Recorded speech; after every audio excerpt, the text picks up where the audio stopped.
greatest people are self-managing. They don't need to be managed. Once they know what to do, they'll go figure out how to do it, and they don't need to be managed at all. What they need is a common vision, and that's what leadership is. What leadership is having a vision, being able to articulate that so the people around you can understand it, and getting a consensus on a common vision.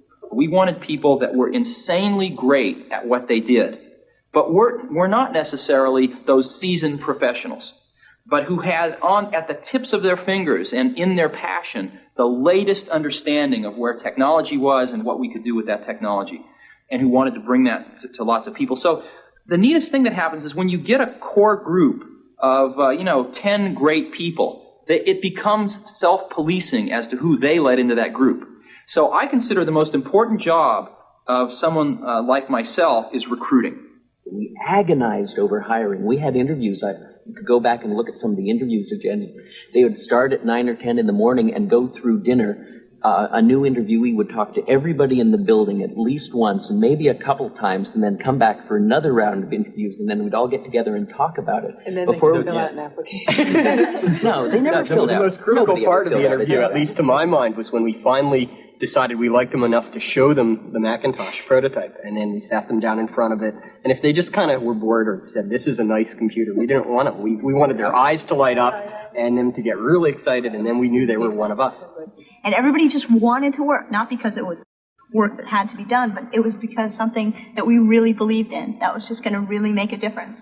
And that's what kept the whole thing going. We all wanted exactly the same thing, and instead of spending our time arguing about what the computer should be, we all knew what the computer should be, and we just went and did it. We went through that stage in Apple where we went out and we thought, oh, we're going to be a big company, let's hire professional management. We went out and hired a bunch of professional management.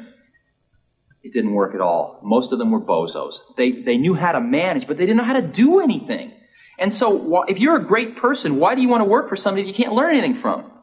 And you know what's interesting? You know who the best managers are? They're the great individual contributors who never, ever want to be a manager, but decide they have to be a manager because no one else is going to be able to do as good a job as them.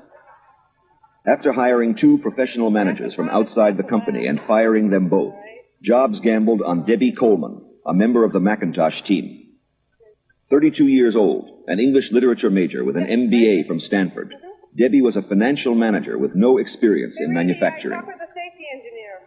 I mean, there's no way in the world anybody else would give me this chance to run this kind of operation. And I don't kid myself about that. This is an incredible high risk, both for myself personally and professionally, and for Apple as a company, to put a person like myself in this job. I mean, they're really betting on a lot of things. We're betting that my skills at organizational effectiveness, override all those, lack of technology, lack of experience, lack of, time in manufacturing.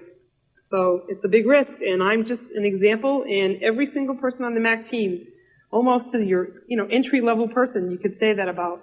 This is a place where people were afforded just incredibly unique opportunities to prove that they could